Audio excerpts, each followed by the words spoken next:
Eta gaur izan dugu enplegu jardunaldi bat, zeinetan enpresen zirkuito bat egin dugu. Grupo SSI, gero etorri da baita ere Batz, Ormazabal, gero etorri da Grupo Alianz, aldi baterako enpresako koordinatzailea edo. Eta azkenik etorri da bai Wolterbak. Egia zen kontaktu hori egitea, ez?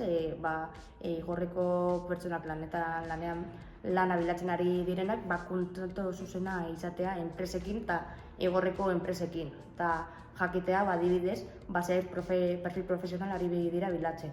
Haien enpresetan lan egiteko zenolako formakuntza izan behar dut. Edo kurrikuluma bidali edo internetera igo behar dut, non igo behar dut. Olako gauza praktikoak.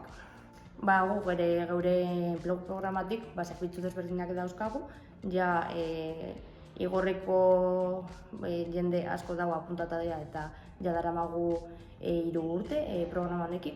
Eta gure programa egiten duguna da alde batetik, adibidez, astero bidaltzen dugu buletin bat lan eskaintzekin. Jasotzen duzu hori, ez? Eta ikus aldezu eta inskripzioa egin zuzenean.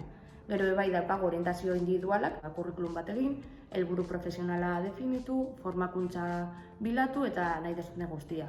Eta gero bai aldizka egiten dugu taller ezberdinak, entrevistak prestatzeko, formakuntza teknologietan edo ordenagailuarekin ibiltzeko eta barbe. Eta bakarrik da deitzea, gauke informatzen dugu programari buruz, zerbitzuei buruz, eta behar dugun gauza bakarra da, igorren enpadronatuta egotea, eta